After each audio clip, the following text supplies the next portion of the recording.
Hi guys, welcome to another episode of Clangin and Bang with Mikey, episode 128. And first things first, happy Father's Day to all the fathers out there.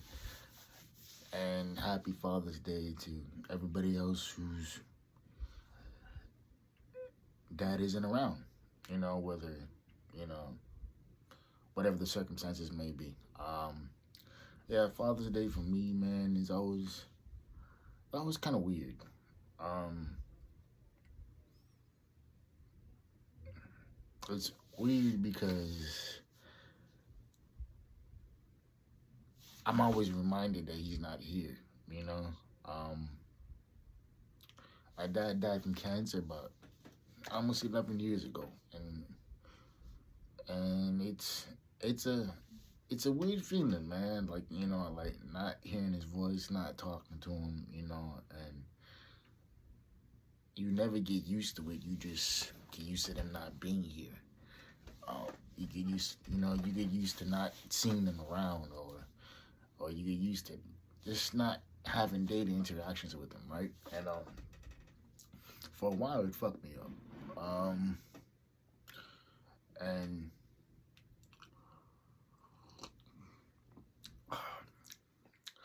like Father's Day's a little weird. Christmas is really really fucking weird. Because believe it or not, we used to watch. Well, we still do. Me and my brother still do. The NBA on Christmas Day, they had like what 5 or 6 games. So literally, what we would do growing up, since my dad was a huge hoop fan or a sports fan in general, we would literally sit there from like 6 o'clock in the morning till 5 o'clock in the evening and watch hoops all day long. And it would piss my mother off because we would always have to go to relatives' house for Christmas and shit like that too, and we'd be dragging our asses because we didn't want to miss the game. And she would get so upset because she thought we were doing this shit because we didn't want to go. I was like, yeah, that's kind of true. Like we kind of didn't want to go, but at the same time, we just wanted to watch hoops. Um, yeah, man, it's always a weird thing, bro. The one thing I learned from losing my dad to cancer was to value time. Um, don't don't think you have time to to to do certain things, to say certain things with that particular individual because you don't. Um, they could be here today, gone tomorrow, and kind of made me think.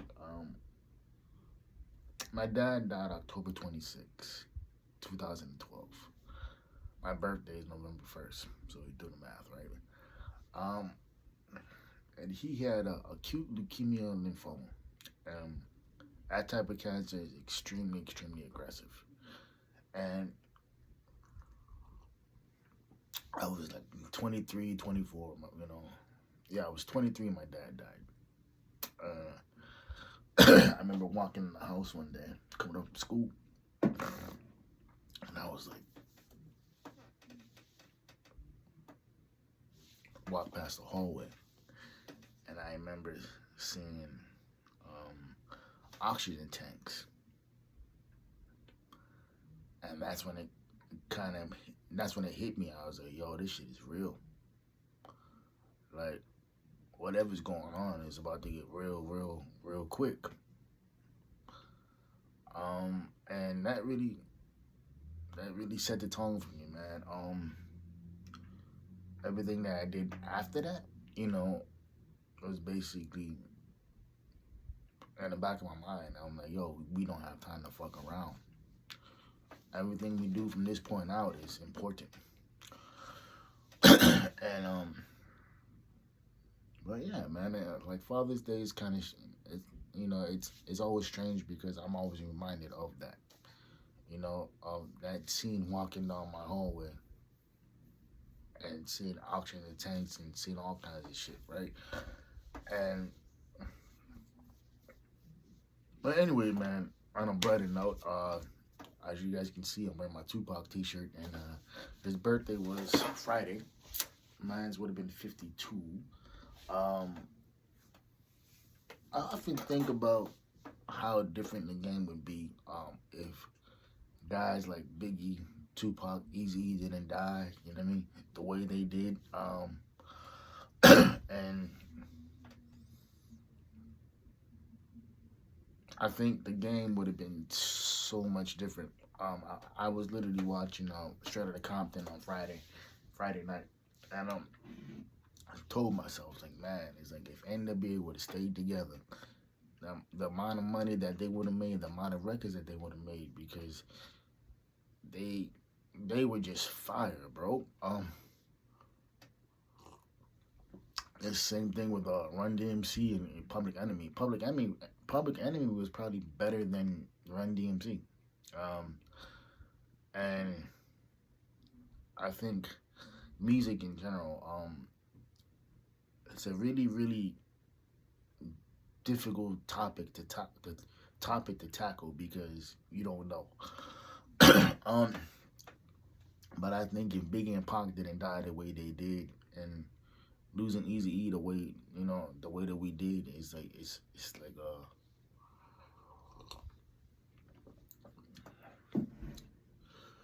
it's definitely something that's um makes you wonder. It makes you wonder how different the game would be. Um, I'm not saying that the game would be the same now, but I'm saying it's like to witness the growth that Biggie and Pac probably would have took, you know. And it's crazy to me how people almost 30 years later can dissect these rhymes that you know that that Biggie said or that Pac said 30 years later, and they're offended by it. And I'm like, you gotta realize that growing up in the 80s and 90s, that was a different time, you know. That was a different time and place because you were dealing with cats who were young. You're dealing with cats in their 20s. I mean, it's like it's not like it's not like they're in their 30s or their 40s or their 50s where like they have the experience and the maturity to back it up. And I think that it's very important that you realize that, and that and that once you realize that, hey, it is what it is. I think that that tumultuous time during that time period, because people forget that Biggie and Pac were friends. They forget that. They forget that when they started out, they were you know as tight as this, right? And I think the bullshit, the politics, and everything else got in between, and like, it blurred the lines, and everybody else is like, okay, like, well, they doing this, so what the fuck we gonna do? And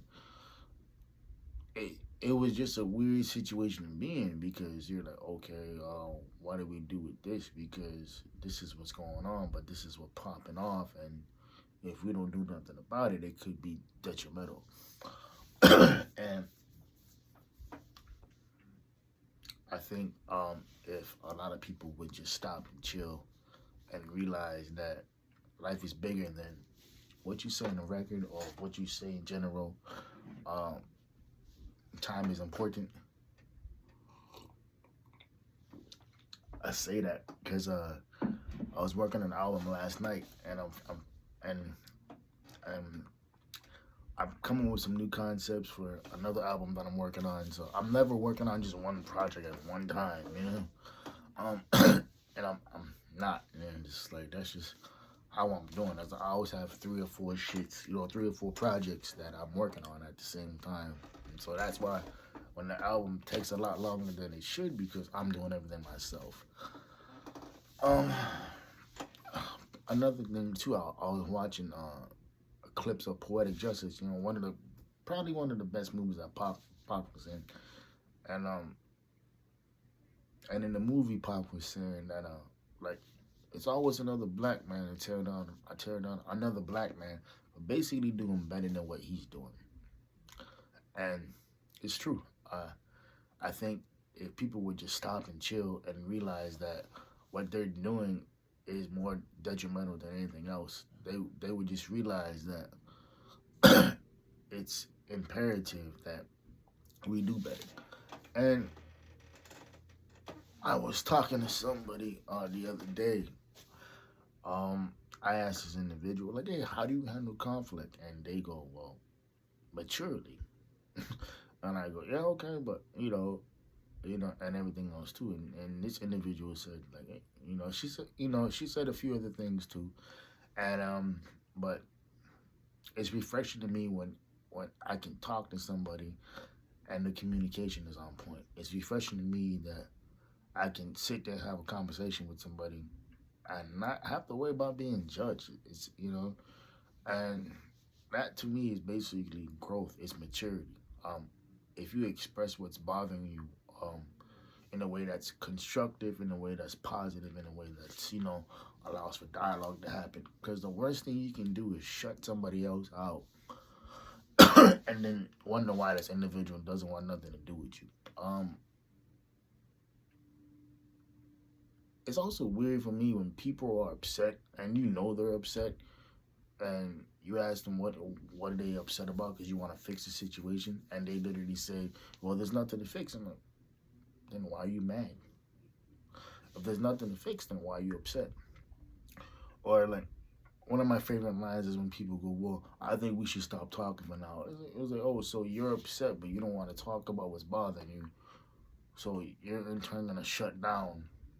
But I'm like, nah, because everybody that you meet, they can't grow with you, or it's like they just don't know how to grow with you, or they don't know how to communicate, or it's like when it comes time to showing emotion in a situation, they don't know how to do that.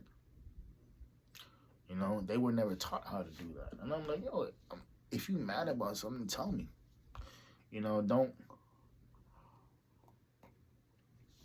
Don't sit there and just be like, oh yeah, yeah, boom, boom, boom, and not say nothing because it's like, you know, or especially when people bring energy to a situation and the energy that they brought, they know damn well they can't maintain that. And when shit does go left, and it does always go left for the most part, uh, it winds up being kind of awkward.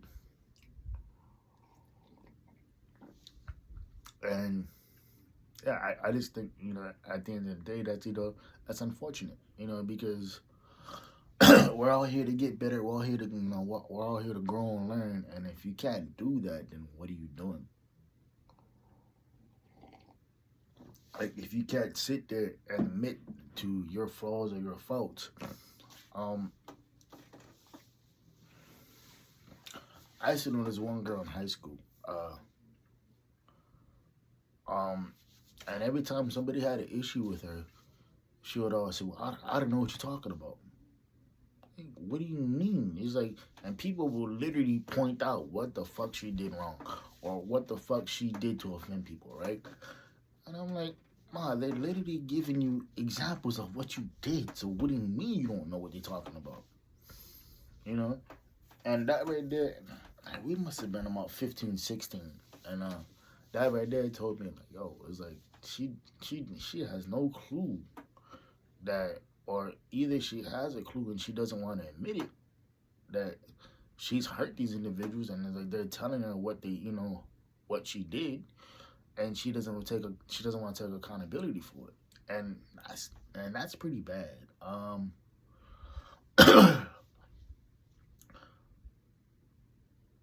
I just look at shit like that, like, okay, if that's what you want to do, then go ahead and do your thing, but don't sit there and play victim in a situation where